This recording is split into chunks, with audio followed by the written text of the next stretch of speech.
having the wherewithal to recognize that science would be a timely theme for this year's conference, and I'm actually really delighted to see so many people here at this early hour. And I also want to say thank you to Michelle Zaks for just being incredible, and to Haley Serpa for all of the incredible work you've done, and of course to Dan Hosang, who really took the lead in pulling all of these brilliant people together. And I have the privilege of being on a panel with some of my favorite thinkers. Yes. Have the privilege of being on a panel with some of my favorite thinkers around questions that articulate to a lot of what we've been talking about. And I think that this panel represents an opportunity to not just look at the ways in which science and race have been entangled, but to look at some of the ways in which efforts at anti-racism have had the unfortunate impact of reinscribing forms of race. And so, anti-racism doesn't offer a simple or easy path out of the conundrums that we've been dealing with, and that's really what we want to have this panel talk on today. So I'm going to introduce our speakers, and then they'll each take about 10 minutes to give an opening statement, and then we'll open it up for a conversation and discussion. So our first speaker today is Nayanika Ghosh, a PhD candidate in the history of science at Harvard University. She's previously trained in social anthropology and the philosophy of science. These are things that don't always go together, but it's brilliant when they do. Her work has been published in Science, Perspectives in Biology and Medicine, and is forthcoming in Historical Studies in the Natural Sciences. And we are so thrilled, currently finishing her dissertation on the suppression of radical science in the United States during the Cold War, which, again, unfortunate when you're so insightful that your work becomes incredibly prescient and relevant. And then we have Sebastián Gil-Riaño. He was an associate professor of history and sociology of science at the University of Pennsylvania. Born in Colombia and raised in Canada, he's a historian of science who studies transnational scientific conceptions of race, culture, and indigeneity in the 20th century. His brilliant first book, I strongly recommend it, The Remnants of Race Science, UNESCO and Economic Development in the Global South, was published by Columbia University Press in 2023. Then we have John Phillips, who's a historian at the American Institute of Physics, where his work focuses on oral histories of the physical sciences. His background is in histories of evolutionary biology, the modern synthesis, and scientific racism. This is, John, you have a set of skills that Dan Kevles, historian of eugenics, among other things, but also historian of physics, once described as AC/DC, physics and biology together. He previously worked with the Southern Poverty Law Center, documenting the past and present of scientific racism, and is currently working on a biography of population geneticist Theodosius Dobzhansky. Then Jenny Reardon, professor of sociology and the founding director of the Science and Justice Research Center at UC Santa Cruz. She's the author of the truly path-breaking Race to the Finish, Identity and Governance in an Age of Genomics from Princeton in 2005, and The Post-Genomic Condition, Ethics, Justice, and Knowledge After the Genome, Chicago University Press, 2017. Reardon's research draws into focus questions about identity, justice, and democracy that are often silently embedded in scientific ideas and practices, particularly in modern genomic research. And then last but certainly not least, my co-moderator, Professor Ayah Nuriddin, who is a historian of eugenics, in particular the role that Black intellectuals and organizers played in trying to turn the language of eugenics, which was not a pseudoscience in the early 20th century, but basically science, and trying to understand how these Black intellectuals attempted to reclaim that agenda and turn it into a language of racial uplift. So we are just so fortunate to have all of these thinkers together, and I will turn it over to Nayanika. However you want to do. You want to? I think there's leave that. Yeah, you've got a mic up there.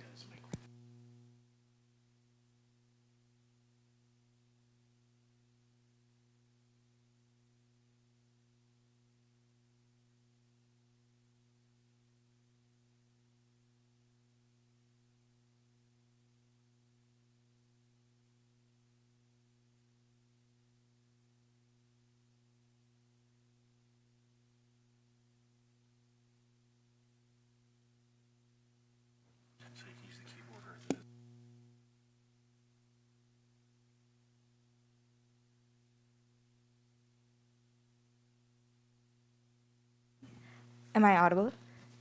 Okay. I want to first thank Melissa for getting me here. I want to thank David, Dan, Michelle, Joanna, and Ayah for thinking of me and inviting me to this conference. And I also want to thank all the speakers and my fellow panelists. I have a lot to think about as I get to the finish line. So broadly, I connect the history of something called sociobiology and the controversy it generated to current debates about genetic determinism, scientific racism, and academic freedom. And today I'll begin my story in December 2021, when the father of sociobiology passed away. Edward O. Wilson, or E.O. Wilson, was a professor of biology at Harvard from 1956 to 2002 and remained in the public eye long after retirement.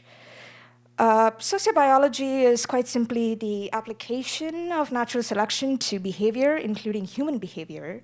If you've heard of the idea that our genes interfere with our ability to achieve equality, you have sociobiology to thank for that.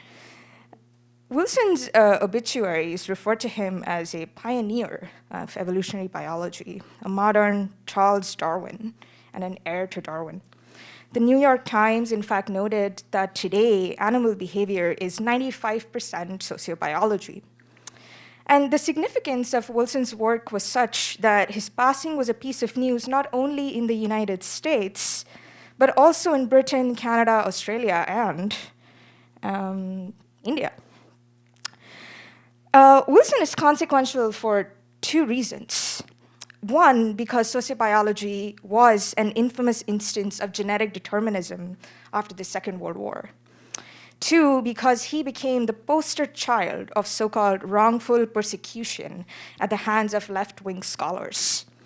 Even today, many academics maintain that though Wilson inherited the ideas of eugenics and racial typology, he ultimately had good intentions, that he was unfairly maligned as a racist.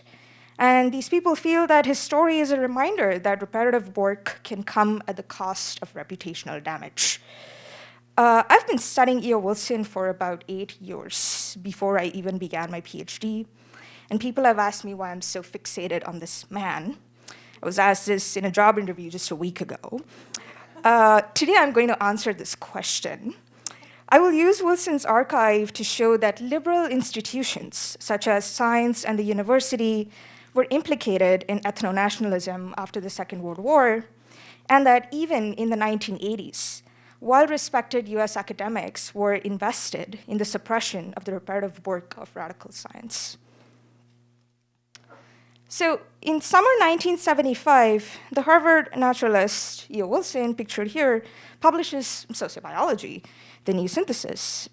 As I've mentioned, sociobiology was a Darwinian study of animal and human society. After the civil rights and anti-war movements, and at the height of second-wave feminism, Wilson suggested that human evolution favored aggression, xenophobia, male dominance, and female submissiveness. While much of sociobiology concerned animals, scientific reviews were excited about its implications for human beings. The US scientific elite and mainstream media were in fact quite enthusiastic about Wilson's proposition that a primal human nature was incompatible with egalitarian aspirations. It was only a minority of scientists who found human sociobiology to be a reversal of the liberal environmental consensus forged at the end of the Second World War. In November 1975, the radical science movement, called Science for the People, disrupted sociobiology's near-unanimous favor by publicly alleging that it signaled the return of social Darwinism and Nazi racial science. Prominent Harvard professors in this group included Richard Lewontin, Stephen Jay Gould, Ruth Hubbard, and Jonathan Beckwith. So Wilson shoots back. He says, well, Science for the People's left-wing politics threatens to politicize American biology and poses a risk to academic freedom in the West. The resulting controversy pitted conflicting visions of human nature and its implications for ordering modern society. Scholars have theorized this controversy as a dramatic resurgence of the nature-nurture debate after the Holocaust. Sociobiology has in fact been placed by historians in the same genealogy as eugenics since at least 1985, when Yale historian Dan Kavlis published the seminal book In the Name of Eugenics. My work adds the context of the Cold War to this history. That's me. I'm 3 Cold War theories in a trench coat. I argue that Wilson leveraged the fear of a communist subversion of American science to quash left-wing criticism of sociobiology in the US. So when we talk about scientific anti-racism and the kind of scientific anti-racism that was advanced by radical science movements, I'm helping people look at what they were really up against and what was really going on in private. In the remainder of my talk, I will present a small portion of my evidence showing that Wilson's red baiting yielded a predictable outcome, namely that he became popular among white nationalists in the US and Europe.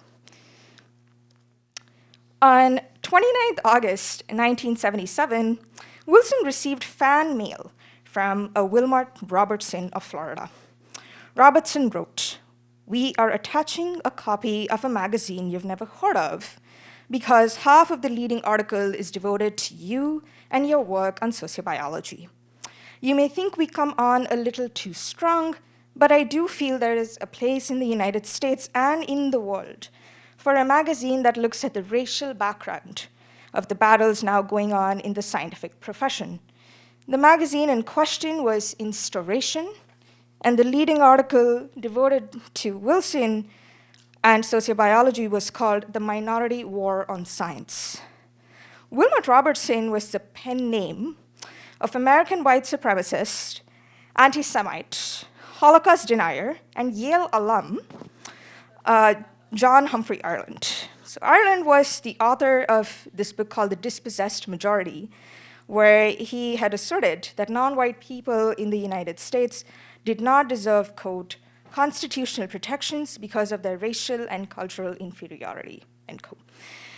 Ireland interpreted the participation of Black people, Jewish people, Native Americans, and non-Westerners in science during the 20th century as a civilizational threat.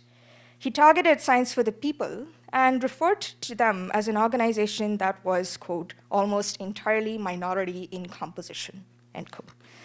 He alleged that Science for the People was perpetrating a genetic McCarthyism because they had previously opposed XYY and IQ research. He lamented the repressive measures advocated by the Science for the People group has been penetrating every field of the life sciences. He bemoaned that the latest and greatest victim of the minority inquisition was E.O. Wilson. The portion of the article that was dedicated to Wilson was an anti-Semitic attack on his enemies, namely Richard Lewontin, Stephen Jay Gould, and Paul Samuelson. Ireland scrutinized Lewontin in particular and went after his Jewish heritage immediately. Ireland basically repurposed the myth of Judeo-Bolshevism to allege that the opposition to behavioral genetics was a Jewish and communist plot against Western science, which was, in his view, a metaphor for the white Christian nation. As far as I can tell, Wilson had no relationship with Ireland, but there are some similarities between their rhetoric. For instance, both Ireland and Wilson believed that sociobiology was being victimized by Marxist environmentalists and insinuated that Science for the People was poisoning science with left-wing ideology. Unlike Ireland, Wilson did not attack the Jewish heritage of his critics. Instead, he claimed that Science for the People's activism was bad for American science because it was a Soviet incursion. In Ireland's view, Science for the People was anti-Western. For Wilson, they were anti-American. By the 1980s, Wilson was in fact aware of his popularity among right-wing audiences in the United States and Europe. In 1980, he granted an interview to the French far-right magazine Le Figaro, and his interview was accompanied by an article titled "Confirmation: Intelligence is Hereditary." By 1984, Wilson was in touch with the French New Right's most articulate spokesperson, Alain de Benoit, who's pictured here alongside Wilson. And Alain de Benoit is recognized as one of the most influential thinkers of the contemporary far right in Europe. Alain de Benoit wrote to Wilson in July 1984. He had just finished reading the French translation of Wilson's recent book called Promethean Fire, Reflections on the Origin of Mind. In Promethean Fire, Wilson, at long last, acknowledged that sociobiology had unfortunately attracted the attention of the extreme right, including the National Front in England and the New Right in France. But de Benoit objected to Wilson's statement that the French New Right favored racist practices and an authoritarian government, since he was, by his own admission, the main theoretician of the so-called French New Right. He clarified that they opposed despotism, extremism, and racism. De Benoit expressed to Wilson that he had distorted their views and said, "It is really a pity that you subscribe to these caricatures of the new right while you ask the reader not to subscribe to caricatures of sociobiology." So Wilson apologizes to de Benoit. He says, it's a rather long letter, I picked a small portion. "I was very pleased to have your letter because it is clear from what you say that I was in error in stating that the new right favors authoritarian government and racist practices. It is precisely the kind of misstatement from which I have repeatedly suffered. I would be grateful for a short list of your own works and those of your colleagues that you would recommend to gain a better idea of your own thinking." De Benoit was very pleased with Wilson's kind apology and sympathized with the defamations that he had been a victim of. He wrote back, "This is a matter of ideological climate. Just saying that the part of genes in determination of potential abilities of people, or saying that the different races just exist, sends some people mad. I read regularly the publications of the Science for the People group.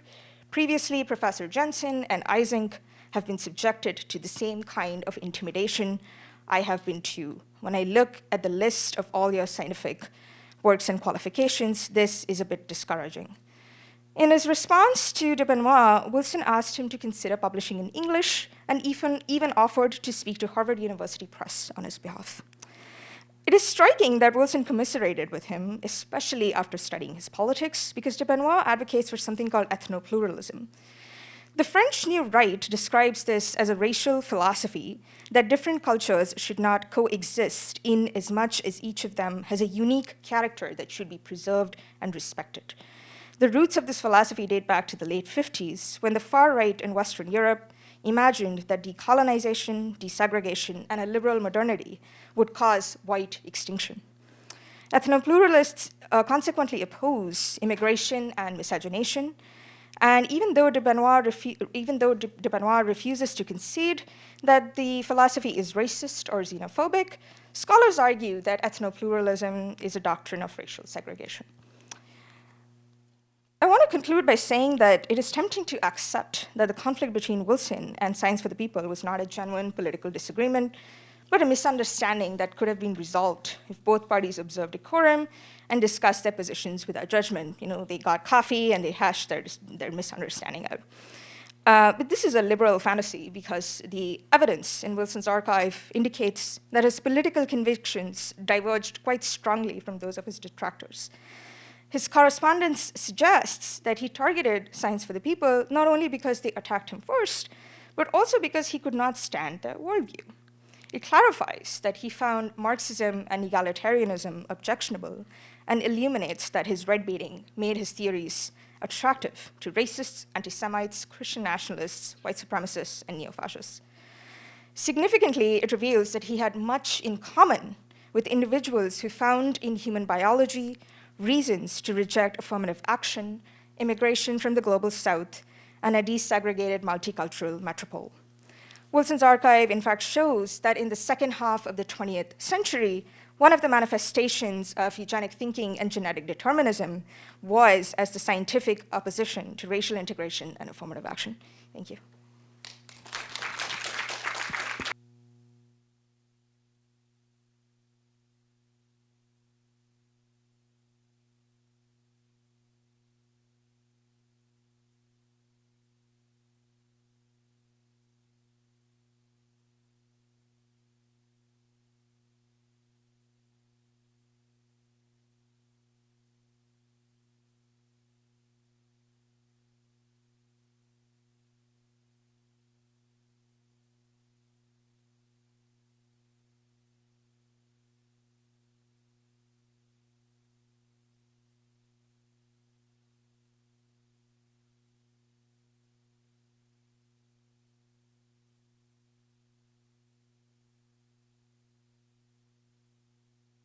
we go. Hello, can everyone hear me? Yeah. Okay, I want to begin just by echoing all of the thanks. It's been a wonderful event. Thank you to all the organizers, and I'm really, really delighted to be here in conversation with you. Okay, in the last few weeks, we've seen a full frontal attack on DEI policies led by millionaires and billionaires with open sympathies for white nationalist movements. These are alarming developments, to say the least. They also pose existential threats to how anti-racism is practiced on university campuses. Thus far, university administrators have responded quite differently. While some university administrations, including my own, have obeyed in advance and diligently scrubbed their websites clean of all DEI references, others, such as Wesleyan, have doubled down on their commitments to racial justice and pledged to increase DEI efforts. Institutional investments in anti-racism have been laid bare. Universities that were happy to ride the symbolic tide and project a glossy and picturesque image of a happy and diverse campus while it was politically and economically convenient, are now showing the hollowness of their commitment and allowing their house of cards to topple. For many, it seems, anti-racism and DEI were marketable brands that helped them keep a pace in the rankings race. These developments raise difficult questions for scholars like us who study anti-racism and how it became part of scientific inquiry. What does it mean to study anti-racism from a critical perspective in the midst of such fast-paced efforts to obliterate it? Do critical studies of anti-racism risk pouring gas on an already raging dumpster fire? Or is there a case to be made, to echo the words of anthropologist Ryan Cecil Jobson, for letting anti-racism burn? During the many years I've spent studying the history of anti-racism, I have at times struggled to communicate the purpose my research serves. I am haunted by the question an undergraduate student posed to me in 2020, which went something like, what does a critical history of anti-racism offer to a generation of students who already have little hope for the future that awaits them? In my last book, I grasped for an answer to this question by turning to the insights of the Lebanese-Australian anthropologist Ghassan Haji. In a 2016 essay titled Recalling Anti-Racism, Haji sought to initiate a systematic review and update of anti-racism with the hopes of rendering it more effective in response to a global surge in racism. Haji calls this work Recalling Anti-Racism, a phrase that plays on the meanings of the verb to recall. Recalling anti-racism encompasses both recalling in the sense of remembering and building on past achievements, as well as recalling in the way a manufacturer recalls a defective product to rebuild public trust. If we want to render anti-racism more effective, in other words, we need to confront its shortcomings. Haji's argument suggests that critical histories can form part of this effort to recall and reconfigure anti-racism, as opposed to an effort to dismantle it. The hope is to render anti-racism more effective and better adapted to the existential threats it now faces. But efforts to recall anti-racism have yielded mostly cautionary tales. One of anti-racism's common pitfalls is a susceptibility to serving the narrow interests of elites. Although combating racism is central to liberation struggles including opposition to slavery, the civil rights movement, and anti-colonial movements, anti-racism has also often been narrowly defined and operationalized in ways that serve the economic and political interests of elite sectors of society. The philosopher Olufemi Taiwo calls this phenomenon elite capture and defines it succinctly as what happens when, quote, the advantaged few steer resources and institutions that could serve the many toward their own narrower interests and aims. My most recent book, The Remnants of Race Science, also describes examples of elite capture.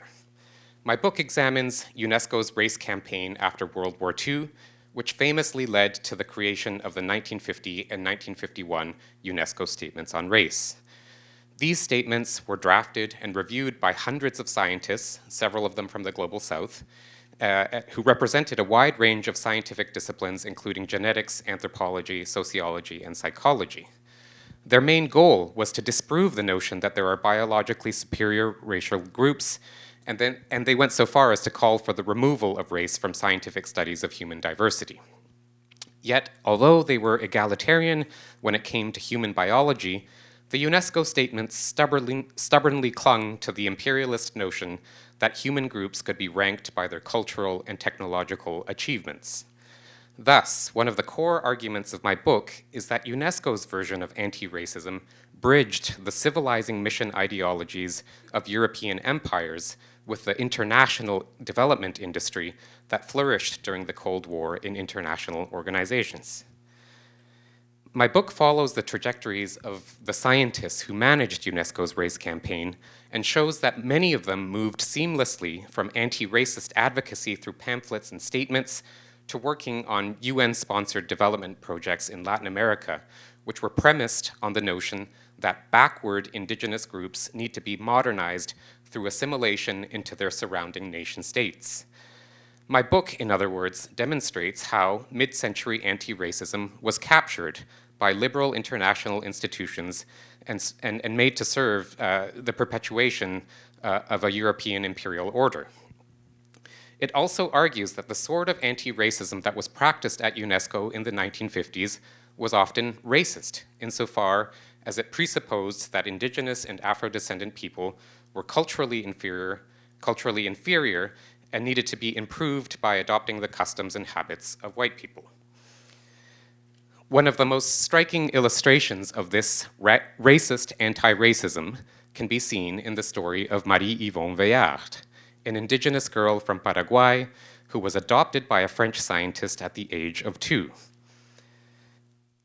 Marie-Yvonne's story was widely known among French anthropologists who specialized in the study of indigenous groups in Latin America and were colleagues of her adoptive father, Jean Albert Veillard.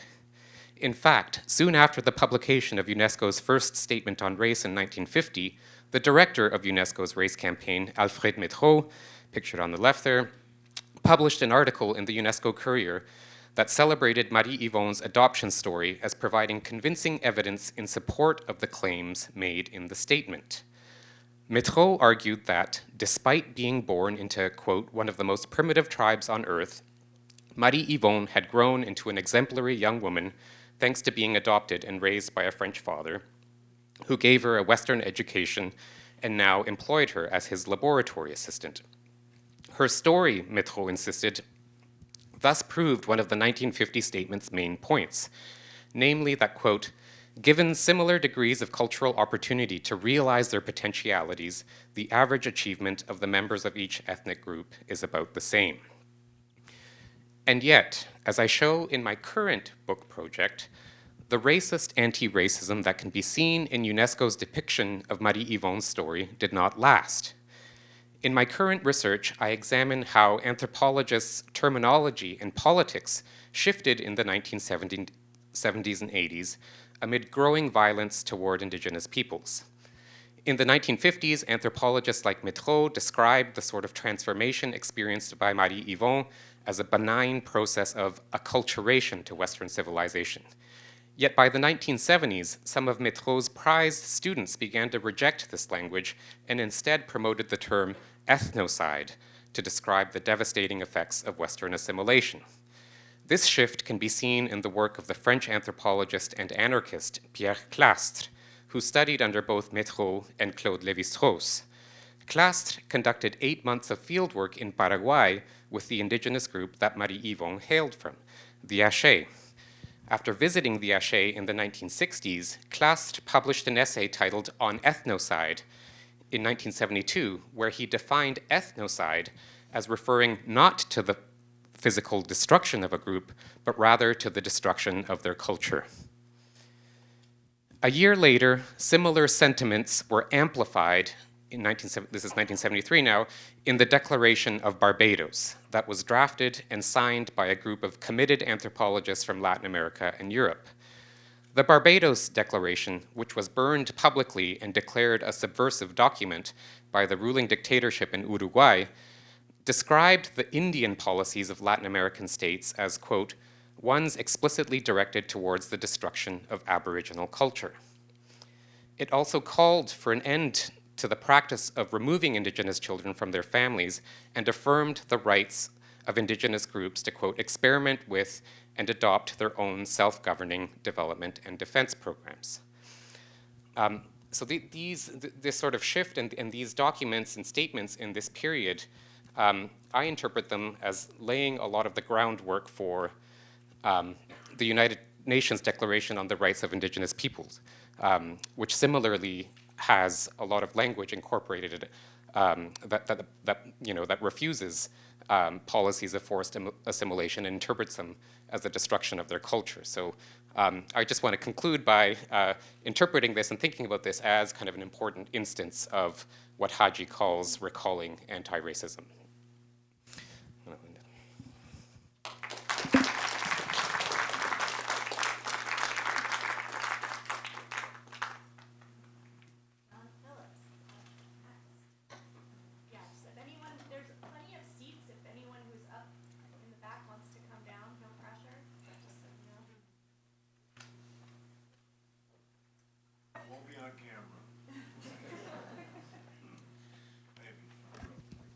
Is this on? Okay, great. All right, so there's a popular narrative in the history of scientific racism that goes something like this, and we've heard this before this weekend. Back in the benighted, battled days of the 19th and early 20th centuries, race science was ubiquitous, especially in the United States. But after the horrors that the Nazi regime committed in the name of racial purity and eugenics came to light, scientists learned the error of their ways, and theories of innate racial superiority or inferiority were relegated to the fringes, beyond the pale of legitimate scientific discourse. As we've learned repeatedly this weekend, this narrative is more or less wrong. But it remains powerful, so much so that when I entered grad school over a decade ago now, I was told by my advisor that my intended topic, the history of scientific racism, wasn't appropriate for a historian of science, that scientific racists were fringe figures and unworthy of serious historical study. I wondered for a long time why this narrative is so appealing when it's demonstrably wrong, even to professional historians of science.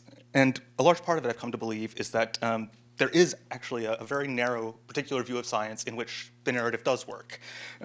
If you take a highly internalist view of science, that is, if you believe that science fundamentally is or should be apolitical and that activities taking place beyond the borders of academic departments, scientific societies, peer-reviewed journals, and funding agencies aren't part of science as properly understood, then overt, explicit race science was, in fact, soundly defeated decades ago by scientists who really wanted to ensure that their fields would never serve as the foundation for such atrocities ever again. But, okay, if the community of biologists and anthropologists and other interested scientists have, in fact, consistently rejected race science for over half a century now, why are we here today? Why is this topic as urgent as it's ever been? Well, as I just suggested, the pushback against race science by biologists and scientists more broadly has largely treated the question of innate biological differences between racial groups as a purely intellectual epistemic issue. But proponents of scientific racism have always understood all too well that the idealized vision of science as a discrete, bounded enterprise in which the quest for truth supersedes any ideological concerns is fiction, and for those willing to work outside that narrow vision, any question, no matter how definitively settled scientifically, can be forced back open with enough time, effort, and money. In this talk, I want to give you a brief and necessarily incomplete overview of the financial and intellectual infrastructure that proponents of scientific racism have built over the latter half of the 20th century and through to the present. This talk builds on the work of William Tucker, whose book, The Funding of Scientific Racism, Wycliffe Draper and the Pioneer Fund, I cannot recommend highly enough for anyone interested in this topic, which I assume most of you are.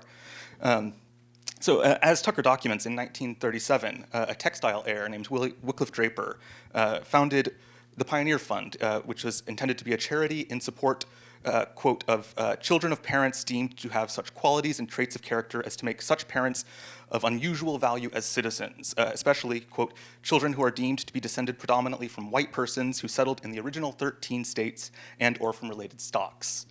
Secondarily, it was to promote, quote, the study and research into the problems of heredity and eugenics in the human race, and the advancement of knowledge and the dissemination of information with respect to any studies so made or in general with respect to heredity and eugenics.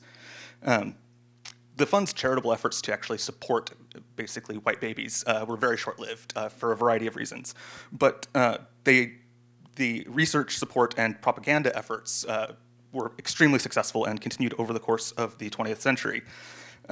They focused not only on supporting research into race differences and eugenics, but promoting political efforts to repatriate with scare quotes, repatriate Black Americans to Africa, and then later, after the Brown v. Board Supreme Court decision, to resegregate American society. Over the course of its existence, the Pioneer Fund provided millions of dollars to eugenicists and scientific racists, as well as white supremacist organizations and publications, perhaps most notably a pseudo-scholarly journal called Mankind Quarterly, which was founded in 1961 and was the following year described by Theodosius Dobzhansky as a true racist periodical, the kind of thing which would gladden the heart of Mr. Goebbels or Mr. Hitler if they could read it. And just to make sure that you really have a sense of how extreme the work done and the people supported by the Pioneer Fund was, its most recent president was Richard Lynn, a psychologist at the University of Ulster in Northern Ireland, whose work on race and IQ, despite the best efforts of anti-racist activists, is still widely cited. Lynn, as you can see here, openly advocated for ethnic cleansing in the US, Europe, and ultimately in the entire world, advocating for the phasing out of less fit, by which he means non-white populations. So Tucker's book traces the history of the Pioneer Fund up through the turn of the millennium, by which point the fund had achieved two major victories in its quest to mainstream scientific racism. The first was the 1969 publication and promotion of a book-length article in the Harvard Education Review by Arthur Jensen, who argued that education was not enough to compensate for inherent racial IQ gaps. The paper was highly controversial, but it served as a ratchet that sort of forced the question of race differences in intelligence back into the arena of legitimate scientific debate. The second was the publication of Harvard psychologist Richard Herrnstein and American Enterprise Institute fellow Richard Murray's 1994 book, The Bell Curve, which took decades of pioneer-funded research claiming that racial inequality was the result of biology and not society, and packaged it in a way that appealed not just to sort of like-minded academics, but was wildly popular with policymakers and legislators as well. The Bell Curve's popularity wasn't enough to completely overcome the taboo against race science and academic biology, overt race science, but it cranked that ratchet forward another step. Despite those successes, however, by the end of the 1990s, as Tucker wrote in the conclusion to his book, the Pioneer Fund appeared to be on its last legs. The youngest members of the board were in their 80s and were openly discussing spending down the remaining money and closing up shop rather than passing the torch to a new generation of racists. So the winding down of the Pioneer Fund in the 90s left that community in need of a new patron, and one came forward almost immediately. In December of 1999, another textile heir came forward, William Regnery II. He organized a conference in St. Pete Beach, Florida, bringing together 27, quote, scholars, intellectuals, writers, and activists who were united by their shared goal of establishing a white ethno-state in the US. As Regnery put it in his keynote address at this conference, I am for the United States ceding territory to prime number states, by which he meant states indivisible by race, religion, and culture. The attendees of that conference became the first members of what became the Charles Martel Society, a nonprofit that Regnery founded in 2001 with a $48,000 donation from a charity that he controlled associated with his grandfather's textile manufacturer. Unlike the Pioneer Fund, unlike the Pioneer Fund, the Charles Martel Society provided little in the way of direct financial support for research on race differences. Instead, it served two other purposes. First, to provide a venue for its members to organize and strategize, and through both conferences and a private internet message board. It also published what they called a quarterly journal, the Occidental Quarterly, an explicitly white supremacist magazine edited by a virulent anti-Semitic evolutionary psychologist named Kevin MacDonald. Regnery was an incredibly secretive man, and little of the Charles Martel Society's activities are documented or accessible beyond what you can glean from tax filings and an archived version of their website, which was briefly available in 2001, where I snagged this statement of purpose. It was within a week or so made private and only accessible via password. The one notable exception to this sort of culture of secrecy around their activities was the establishment by Regnery and members of the Charles Martel Society in 2005 of the National Policy Institute. The NPI was founded as a think tank dedicated to promoting white supremacist ideology, and under the leadership of Richard Spencer, who first came to prominence when Regnery recruited him to run the institute in 2011, it became the institutional home of what has come to be known as the alt-right, and laid the foundation for the first and especially second Trump administrations. Turning back to the Pioneer Fund for a second, despite Tucker's optimism that its days were numbered in the 90s, I and several other scientists and scholars have been tracking its more recent activities over the past decade. We've observed that for several years now, it has, in fact, seemed to be increasingly moribund, low on funds, and giving out little to no money each year. When Richard Lynn died a year and a half ago, we hoped that Tucker's now 20-year-old prediction that the Pioneer Fund would finally be no more would come true. However, recently, an activist organization in the UK called Hope Not Hate conducted an investigation that determined that Lynn did in fact name a successor, a prolific racist writer with no academic affiliation named Emil Kierkegaard, who took the bulk of the Pioneers' remaining money and set up a limited liability corporation called the Human Diversity Fund, which would allow them to continue to do the same sorts of work that the Pioneer Fund did without the oversight and scrutiny invited by operating as a 501c3 nonprofit. Interestingly, the Human Diversity Fund immediately started activities at a much higher rate than the Pioneer Fund had in years. They took over publication of Mankind Quarterly. They started a new race science magazine called Aporia. They support numerous bloggers and YouTubers promoting race science. And to find out where they got their money, Hope Not Hate sent an undercover investigator in posing as a wealthy donor to their cause, and were eventually, after months of digging, able to determine that a Silicon Valley executive named Andrew Conru, who is best known as the founder of the Adult Friend Finder matchmaking service for casual sex, had given them $1.3 million, putting their finances on a stronger footing than the Pioneer Fund had had in decades. Now, this is obviously nowhere near an exhaustive list of all of the past and present efforts of wealthy benefactors to keep scientific racism alive and mainstream. If we had more time, I could go on about Ron Unz, another tech millionaire who set up a website, a web archive, that makes decades of far-right and racist publications freely available, including the full 64-year run of Mankind Quarterly. He's also given six-figure grants unrestricted to race science bloggers. Peter Thiel is reportedly funding Quillette, another race science magazine, and of course, this isn't even beginning to touch on Elon Musk's now years of promoting race science and eugenics on Twitter, and now as a government official, I guess. Yes. So anyway, despite the fact that this isn't covering everything, it's a lot of information to throw everyone in just a few minutes, but the thing that I want people to take away from this isn't the specific details, but just that while academic scientists have been fighting scientific racism by policing their own fields for expressions of overt racism, the proponents of race science went and built themselves an entire parallel infrastructure to keep their movement going. As a result, the conflict over race science over the latter half of the 20th century and through to the present has been a fundamentally asymmetrical fight. And until scientists and scholars recognize this and take that fight beyond the confines of their own disciplines and departments, this dynamic will continue to enable and empower scientific racism. Thank you.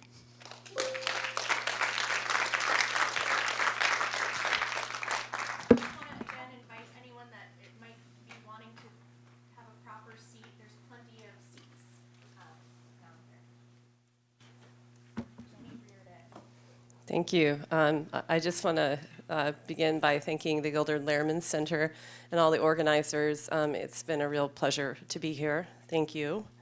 Also, it's a real honor to be on the panel with all my panelists.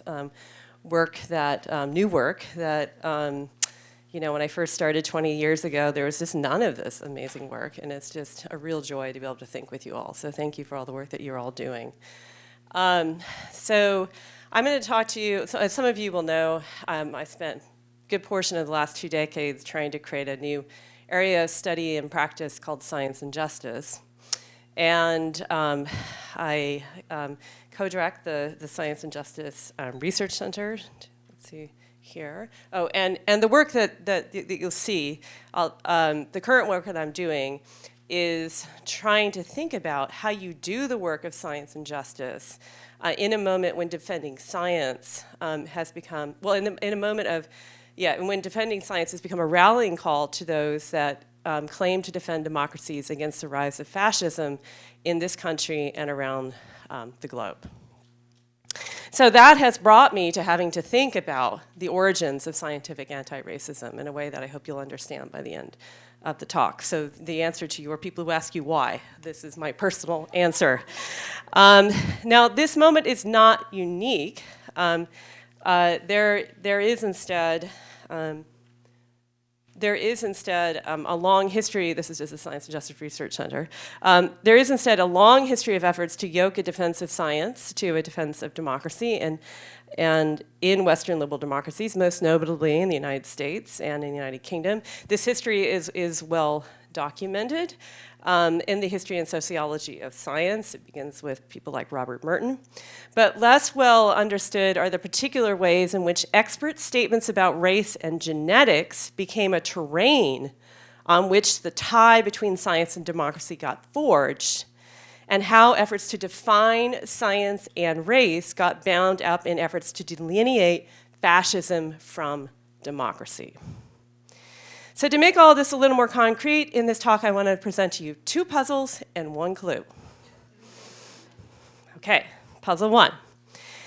How did some of the main creators of Nazi theories of racial hygiene, including Eugen Fischer, published here, who Hitler cited in Mein Kampf, and Hans Nachtsheim, published here, who headed the experimental hereditary pathology department at the Kaiser Wilhelm Institute of Anthropology, Human Genetics and Eugenics, which the German geneticist Benno Müller-Hill, in this book, described as the, quote, center of scientific racism in Nazi Germany. How did he come to serve as an expert who helped to draft one of those UNESCO statements on race that Sebastián was talking about? And how did their racist ideas that Hitler used to justify the slaughter of millions, make their way into the official publication of the 1951 UNESCO Statement on Race? This statement has been remembered and enshrined, as you've heard, in the history of science and in social sciences and humanities more broadly as the document that announced that race had no biological meaning and thus ended racist and racial science. It begins with the celebrated line, "Scientists have reached general agreement in recognizing that mankind is one, that all men belong to the same species, Homo sapiens." For nearly 75 years, that statement, here celebrated by UNESCO in their own publication, that statement has served as a paradigmatic reference point for scholars and activists who argue that the concept of race has no meaningful basis in biology and that we're all deserving of human rights. You've heard this before. We've got lots of histories that say this was the turning point. Okay. These were also cited by the United Nations as the scientific basis for the Declaration of Human Rights. These were touted by Jesse Jackson. He cites them, those of you who remember the civil rights leader Jesse Jackson, as statements as being important in the civil rights movement. So in short, these statements have been widely influential and widely understood as anti-racist. So what sense can be made of the troubling puzzle that lies at the heart of their drafting? To begin to answer that puzzle, I want to introduce puzzle number 2. In March 2018, the Harvard genome scientist David Reich penned an op-ed in the New York Times. In this op-ed, he argued that the American public needed to get its head out of the sand and recognize that race is real and correlates with genetic differences, including cognitive differences. And that's the first time I had seen cognitive differences referenced in nearly 2 decades. So he pushed it further than just medical differences. I personally offered my critiques of this statement in the American and German press, where I was in Germany at the time, including as an author on this BuzzFeed response to David Reich. Anyway, How Not to Talk About Race and Genetics. He happened to title his response to his critics, How to Talk About Race and Genetics. And also on this radio broadcast in this town of Freiburg, Germany. Surely, I thought no one but my colleagues would listen to this broadcast in Freiburg, Germany, but they did. And it was, at the time, if you go on here, you can only hear it translated into the German, but at the time you could hear the English. And shortly thereafter, the center that supports genomics work at UC Santa Cruz, where I work, withdrew support of a celebration of my new book, The Post-Genomic Condition, stating concern about public's comments I made about Reich. Why? UC Santa Cruz is a bastion of liberal anti-racist thought. Why had my colleagues found what I had said to be so threatening and in need of silencing? These are genome scientists known for opposing Craig Venter's effort to privatize the genome. Open science is their cause. They believe it is good for society and good for science. And granted, part of that belief is the belief that more data about genomics will show that we're all one, all human beings. Yet still, would not a commitment to openness have included a challenging their position? Apparently not. So I had 2 puzzles, and then I had 1 clue.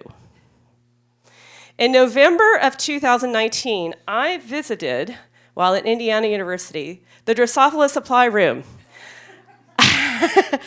I had been admitted to Indiana University to be a biology student way back in the day. I wanted to go see this mecca of the home of genetics where they stored the fly stocks.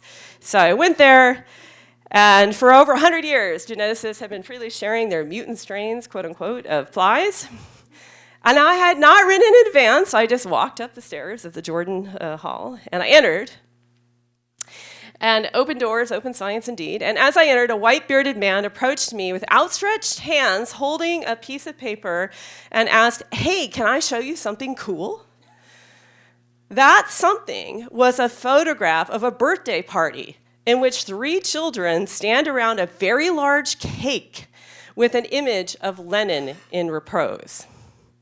The man who holds the photo, a legendary fly geneticist, explains it was sent to him by his Russian colleague who works on Flybase, pictured here, the online browser for Drosophila genes and genomes. Now, with Lenin in the background, he invites me for a wide-ranging tour.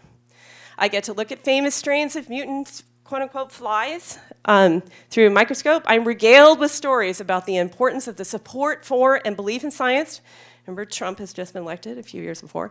I am told that this Mr. Trump dislikes everything that they are doing. And a few weeks later, the New York Times runs a story about their lab organisms as essential workers. We're beginning to be in the middle of the pandemic. And I am returned to Russia. Did you know, the fly geneticist asked me, that Lysenko believed you could grow lime and lemon trees in Russia? He assumes I know who Lysenko is and continues, he would order lemon and lime trees, put them in pots in a greenhouse, and then when the authorities came, cart them out and put them in holes and cover them up with much mulch so that no one could see that they were growing the trees in greenhouses. And whatever you hear about epigenetics today, don't be fooled. To say that it proves Lysenkoism was right is really stretching things. It is a media position. The reality, he went on to claim, is that the Nobel Prize-winning former Indiana University biology professor and eugenicist, oh, this is Lysenko, by the way, for those of you who didn't know who he was, this guy, Lysenko, who won, Muller, H.J. Muller, so the former Nobel Prize-winning Indiana University biology professor Muller, pictured over there, had proved that mutation is the prime force of evolution. Muller was also a eugenicist, I added. He responded, you know, Muller was misunderstood. He just wanted smart people to have more children.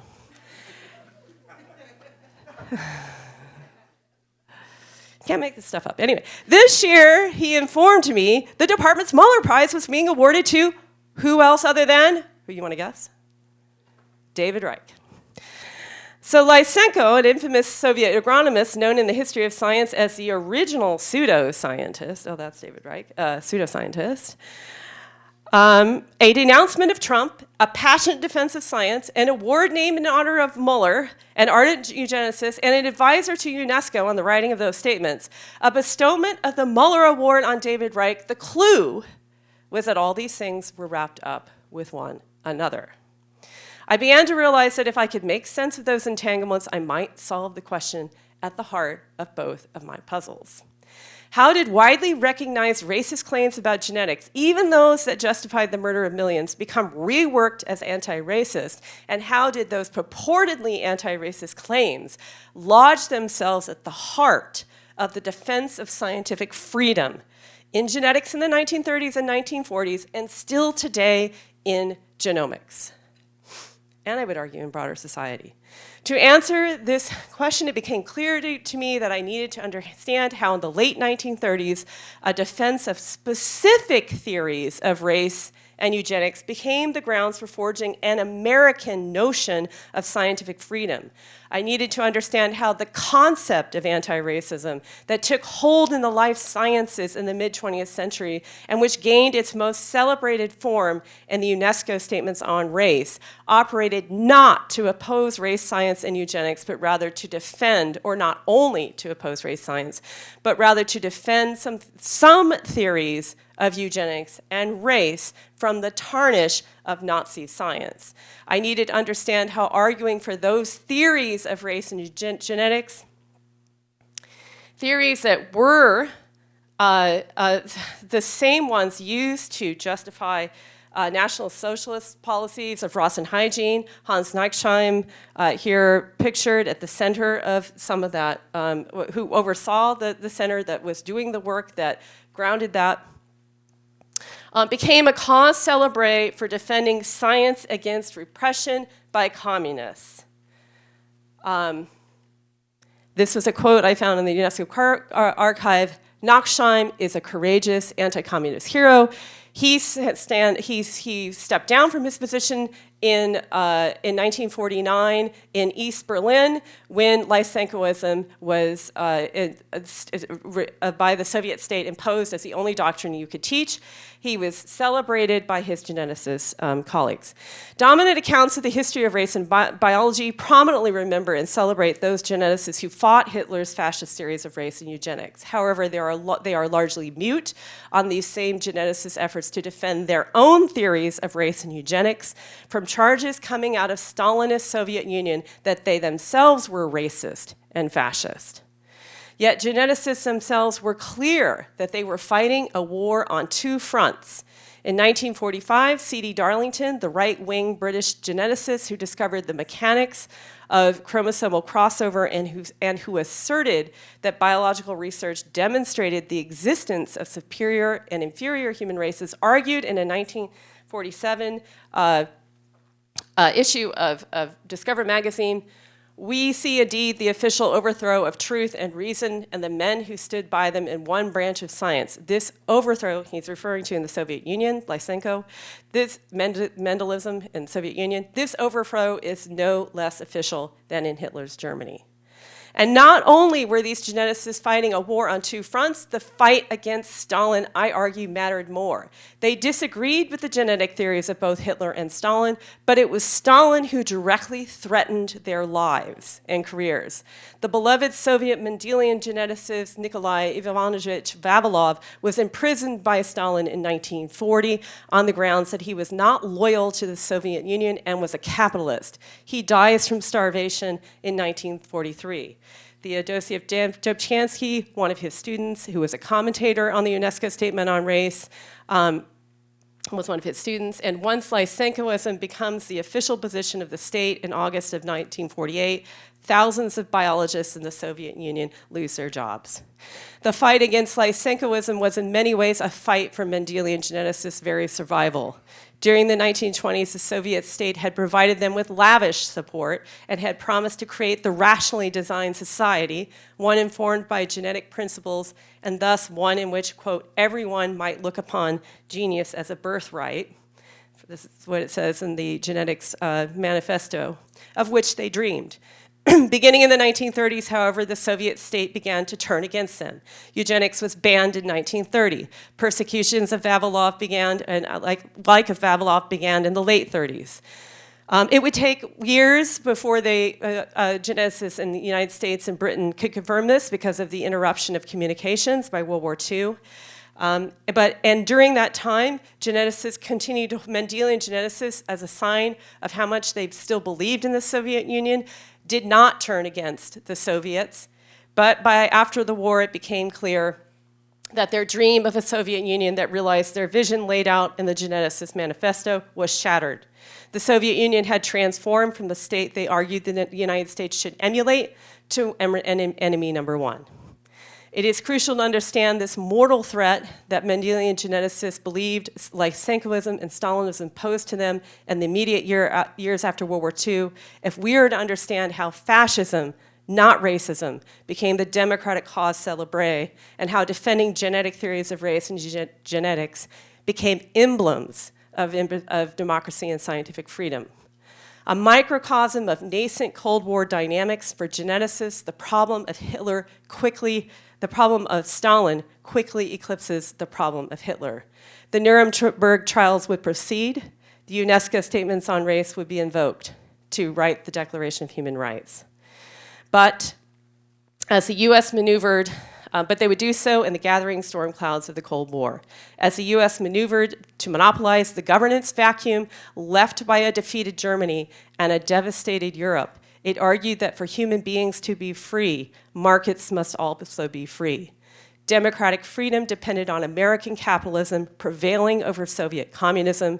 Much would be done in the name of securing this capitalist world order, including recruiting to the cause Germans who had orchestrated the rise of the Nazi state. At the heart of the effort to make the world safe for democracy and to secure rights for all human beings in the form of a Declaration of Human Rights, a moral compromise would be made. Former Nazis would work on the H-bomb. Scientists whose theories underwrote Rossen hygiene policies would pen and authorize statements meant to secure the world against racism. A fissure seared itself into the moral heart of the emerging capitalist liberal order and into its science.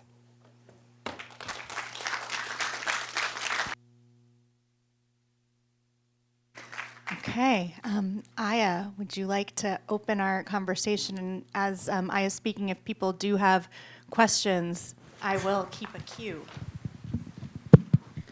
Thank you so much to all of our panelists. This was, I've heard, I think, all of you speak at one point, at different points, and it's still mind-boggling to me how much there is to still talk about with all of the material we have. I'm really struck by how much the stuff we've talked about on this panel connects so much to the stuff that came up on the eugenics panel yesterday, in the sort of ways we were wrestling with the idea of afterlives or continuities, right? And I see all of these like connective tissues between what eugenicists are arguing in the 1920s and what folks are doing in the post-war period and well into the present, and how these arguments still continue to have utility for folks, right? That people invoke these ideas because they do something for them, right? And I guess some of our charge is to figure out what that utility is, right? And especially thinking about the ways that there is this parallel infrastructure of racist science that coexists, but also like bleeds into sort of what we might call like mainstream science. And I'm throwing finger quotes around that because that is messy, right? But there's this separate but parallel infrastructure, but that infrastructure bleeds into what other folks are doing, that the work of what I like to call arch racists, because they're more racist than regular racists. There's levels, right? Some people really just, they leveled up. But like the way that, even though people will like sort of espouse ideas, well, we're not being racist, but will actively cite racists, like the fact that Richard Lynn's IQ database is still being widely cited, even though Richard Lynn is definitely an arch racist. And also, I'm really struck by the ways that this is still informing the far right and the emergence of the alt-right, and what I also like to call tech bro eugenics is like the new flavor. But I think I think it's really important to think about why these different political agendas become invested in using science to make these political claims, right? And this is exactly what eugenicists are doing in the first half of the 20th century, is trying to use science to make political claims. And what does that, I think we have to sort of wrestle with, what does that tell us about science, but what does that also tell us about politics, right? The other thing that I was really struck by that that came up, I think, especially in Sebastián's talk, was the idea of racist anti-racism. And I'm going to shamelessly insert my work in here, but like, this is a tension that I see in my work on Black eugenicists a lot, right? That there's this idea that things like eugenics and racial science more broadly, there's something there that's real that we have to get at, but it's so riddled with racism that how do you do the thing without the racism? And I spend a lot of time looking at biologists, physicians, and anthropologists who try to disentangle those things, and often unsuccessfully. And I think for us in the present, those things are illegible. Like, how can you do this? How can you disentangle those things? Those are sort of core features of things like eugenics and racial science, that these are inherently racist. But there is this, the folks that I write about are constantly trying to disentangle those things. And, with the benefit of hindsight, I can say that it doesn't work, right? But there's generations of scholars who think that it does, right? And not fringe, not like people who are the backbone of like what I would call like a Black intellectual tradition, right? And they are in conversation with a lot of the people that have been discussed on this panel. And I think part of another sort of aspect of this is that this is an infrastructure problem, right? That the ways that we see the sort of historical actors we've talked about today are trying to build an infrastructure of anti-racism, but so much of that infrastructure looks like the infrastructure of scientific racism, and that might be part of the problem. That replicating the infrastructures kinds of gets in the way of how we might break apart these concepts to do something new, right? What does anti-racism or anti-racist science look like when it doesn't rely on the ways we think about how science should look? Right. I'll stop here because I could go on, but I just wanted to put some of these cards on the table because I think, again, this idea of continuities and afterlives, I continue to be struck by how much of this has so much longevity and how much of this is historical, but how much of this is like yesterday, right? Like literally yesterday. Or today. Or today. Or like Tuesday, right? Like that. It's again this issue that these ideas continue to have salience. Like why do the tech bros think like eugenics, that's how we'll do it? Like why this? They could do other stuff, right? But like why is there this investment? Why do these things continue to have utility, right? Why do these kind of things why are these the places that people turn to make the claims they want to make when there are other ways to make claims?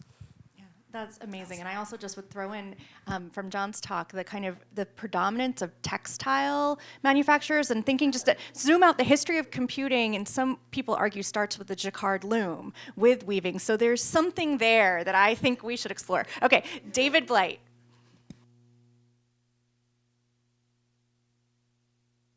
Just want to. I am going to. Well, thank you. My God, I think this session got to the core of a lot of things. Real quickly, Jenny, thank you for that lesson in the Cold War. I really want to unravel that more with you. Nayanika, God, spending all these years with E.O. Wilson, I've always wondered why people can spend their lives writing biographies of Stalin, but go for it. But it does tell us something about the power of intellect. Sebastián, Lord,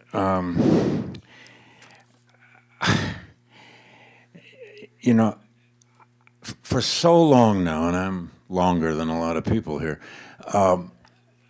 I've been troubled by the term anti-racism. I so often don't know what it means. It's labeled on damn near everything, not everything, but it's on courses, it's on sessions, it's on this, it's on that. And it does need definition, at least. God, is that right? John, whoa. Bell Curve finally came up in this conference. I mean, that book was wildly popular. But what you've done here by showing all these journals and all this, and Spencer, and it shows us this amazing well-funded infrastructure. Well, sometimes some of them ran out of funds, but they got more funds. And I do want to hear, have you looked at the Heritage Foundation? No, because they have moved into the White House. They really have moved into the White House. But here the question for all of you, if it's possible, this is such a lesson about when we academics only talk to each other. This is very hard to do in this field because it can be so technical, or is it always so technical? But the great danger that we only talk inside our own gates. This is, and it left me thinking here, okay, how could we do a collaborative essay, I don't know, everywhere from the Atlantic to the New York Times Magazine to the places that at least educated people read, or better yet,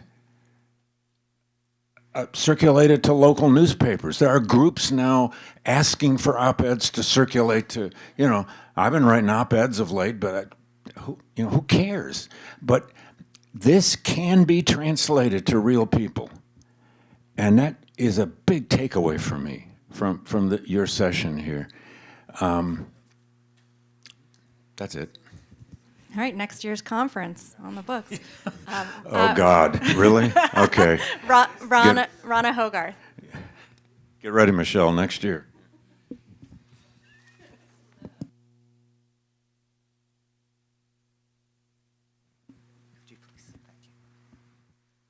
Thank you all to the panelists. I think my question maybe echoes a lot of what David has just said. So one, the concern about anti-racism. So the theory that I have is that if you say anti-racism, it seems like something everyone would agree with. Like nobody wants to be like, I'm overtly racist, so sure, I'll be anti-racist. But I wonder if the lack of definition and the idea of using that term has actually diluted any kind of value that we're trying to get out of it. And that kind of leads me to the question of science communication and communication in general. So I tried not to read the news anymore because of my blood pressure. But I do realize that there are like these articles of like the young white male Gen Zs and who are interested in Musk and the tech bro racists who use YouTube, who listen to Joe Rogan, who are into that kind of way of getting actual logical reasoning.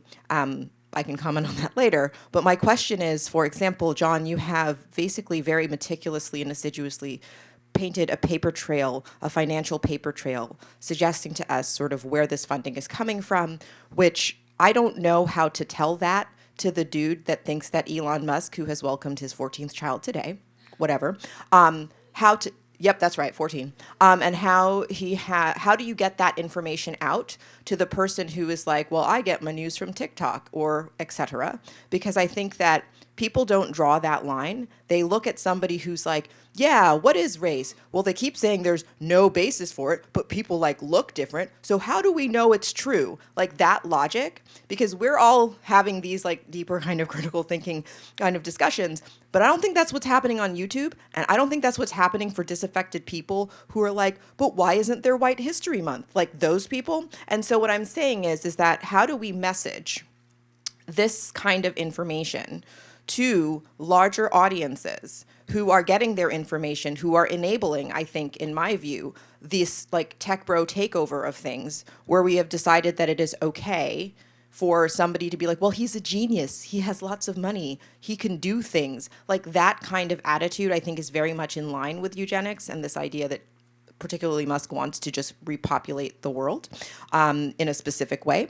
And then the last point, I think, would be a question for Nayinika's work, which I think is really great work. And I hope that you have ways to protect yourself as a junior scholar, because wading into the E.O. Wilson thing is not pretty. And that has to do with this idea of association.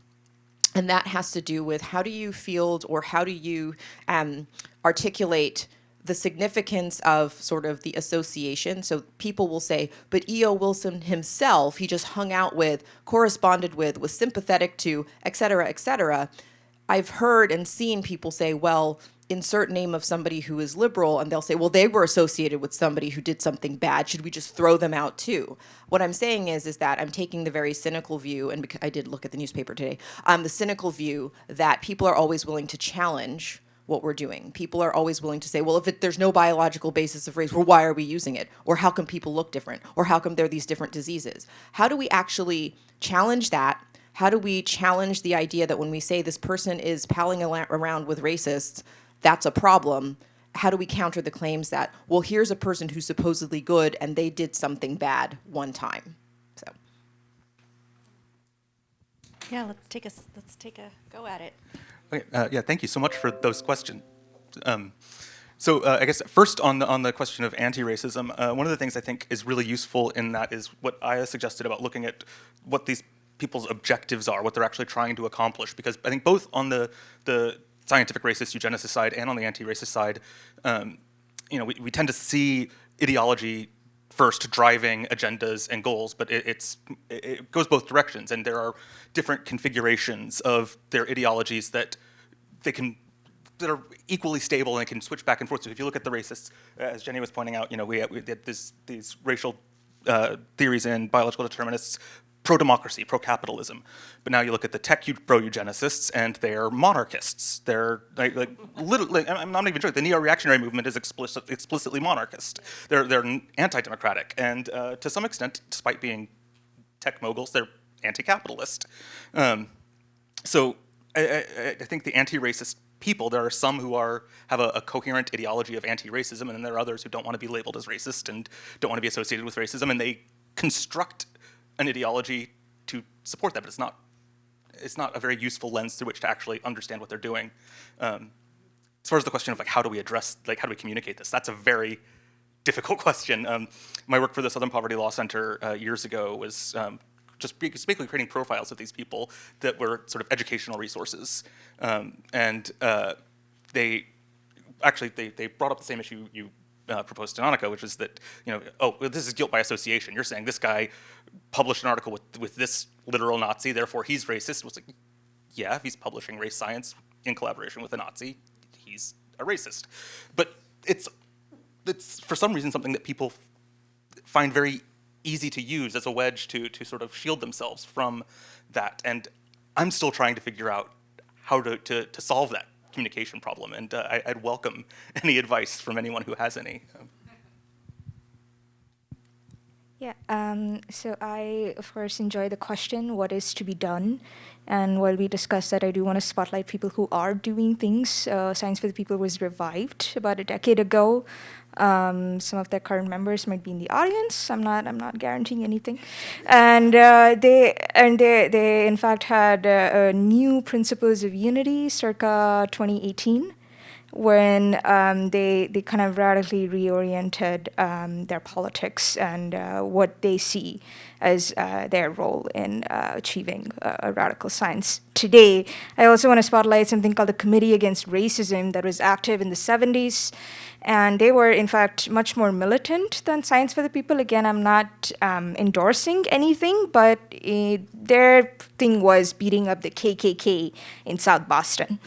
And these were academics. So I'm not endorsing anything.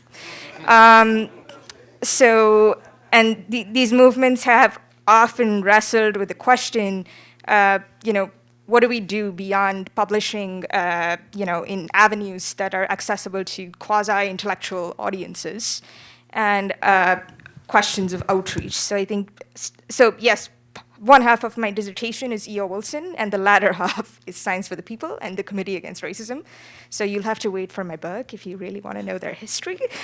And another response to Rana's question about association. So this was, I have a whole chapter on E.O. Wilson's network, and a lot of it is stronger evidence. So I'll say something about his correspondence with somebody called Robert Audrey, who was an American playwright and wrote these popular books on human aggression and its biological bases in the 60s.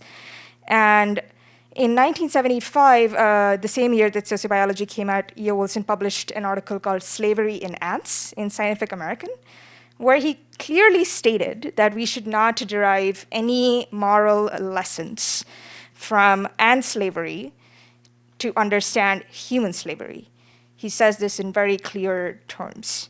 Then he gets a letter from Robert Audrey, who says, well, who's based in South Africa at this point, by the way, in apartheid South Africa. And he says, I think you should kind of reconsider this caution, because I see a lot of relevance of your work to racial segregation and why it's like, I don't know, inevitable or something like that. And then E.O. Wilson responds, oh yeah, I'm exploring that in my work right now. The caution in Scientific American was, quote, a safe little disavowal. And I have sent this chapter to people who are not in the history of science, and their reactions to me are very interesting. One of them actually said that Wilson's caution in Scientific American was probably not his, but an editor's. So I think that's something to entertain. And speaking of how my work is received in the history of science and outside the history of science and protecting myself as a junior scholar, that ship sailed a long time ago. I've been pissing people off for 9 years. But I think what to me that raises a question of why are we so invested in preserving scientific reputations? Why can't we distance ourselves from our current moral commitment to science and its relation to democracy? Why can't we achieve that distance to, study what the relationship between science and politics was in the 20th century? I would, in fact, argue that's the objective thing to do, which is what I do. And then maybe we should question why we need to come up with these airtight criteria that will secure somebody's status as a racist, especially when they are a liberal academic at Harvard University. So that would be my response. I just want to comment briefly on the question about kind of defining anti-racism. And I think I kind of want to push back a bit on that notion. And part of the reason why I want to push back on it is, the Haji article that I referred to on recalling anti-racism, one of the things that really motivates him there is he's trying to understand why racism is so successful and anti-racism always seems to kind of lag behind. And one of the arguments he puts forward, which I find compelling, is that racists don't really care about reason, right? They'll just sort of throw things on the wall and whatever sticks, right? Whereas anti-racists always seem to be confine themselves to to kind of taking a logical, rational approach. And when you're up against somebody, folks who don't care about reason, then it's maybe you need to try different tactics. Yeah, that same dynamic is also at play, I would argue, in the UNESCO statements. One of the things that's really interesting about the later statements, the 1967 UNESCO statement, and then there's a declaration in 1978, as you begin to see language which says, we can't just sort of go on about race not being biological, because racists don't really care about that they'll adapt their tactics. So we have to kind of think, sort of more broadly, and the later statements begin to kind of invoke arguments about changing the international economic order, ensuring the sort of the self-determination of decolonized nations. So, I mean, I think I see a danger in defining anti-racism too narrowly, and allowing anti-racism to ossify is the term that Haji uses, allowing it to kind of become inflexible. And I just want to say really quickly, echo that point. I think anti-racism has been defined entirely too narrowly, and partly because it's been defined with reference to biology. And so I think if we were to critique the whole basis of, saying anything about race and biology, and to, just reject that as a starting point of when we're talking about racism, that might be a better actual starting point, because what we have right now is theoretical anti-racism. I think there's an analogy that can be made to the problem of how we deal with anti-Semitism, going back to Sartre, and the kind of theoretical anti-Semitism that Sartre puts forward. And Sartre was also in these discussions. I think there was actually, he was in these circles with the UNESCO statement. I think we've got to go back to that moment and think about the problems of the kind of anti-racism that we got after, in the wake of World War II and the Holocaust, and we need to rethink that entire thing. I would just add sex, too. This all applies for the kind of conversations that we're seeing being waged around transgenderism, and this is all part of the same ball wax. So what I want to do, because we're almost out of time, is I have two more questions. I want to get the questions just in the air, and then we can continue discussion in the coffee hour. So first question, Ricardo, right here, and then Terrence Keel up in the back. I'll be brief. This is a follow-up in response to Sebastián, but anyone's invited to comment. And actually, on Jenny's last comment, I think it is important to note the broader history of race has variously included slavery, place, blood, skin color, and it's currently, I think, transforming into culture. Right? Why not talk about anti-blackness, anti-indigeneity, instead of anti-racism writ large? That's the question.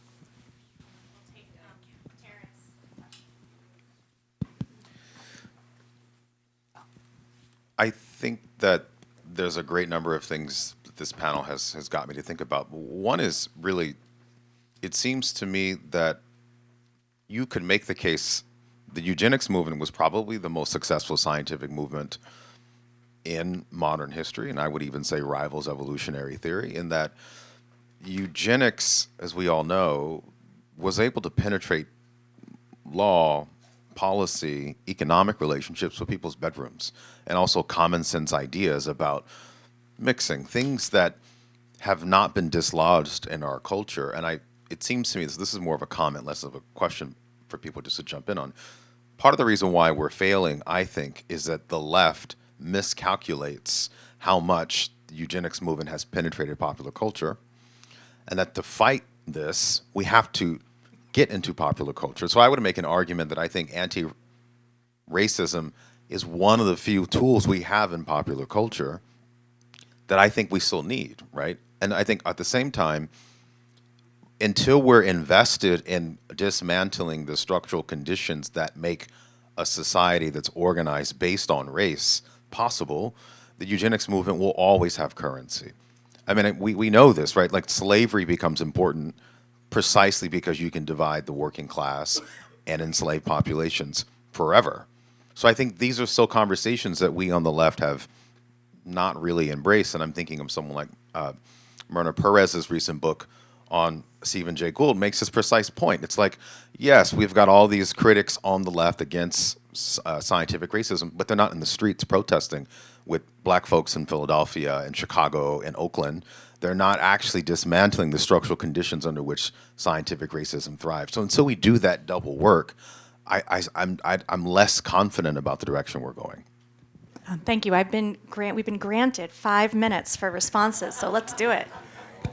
Really briefly, I just wanted to say in response to Terrence, your point about popular culture, I agree wholeheartedly. And I think a really striking example of that is actually over the last many years, but I think even more especially since the second Trump administration started, I don't think I go a single day without seeing somebody reference the movie Idiocracy, which is a very funny movie, but it's also an explicitly eugenic movie. The entire framing device is that stupid people have kids, smart people don't, and that leads to the downfall of modern society. And it's beloved by the liberal middle class as sort of emblematic of what's happening in government.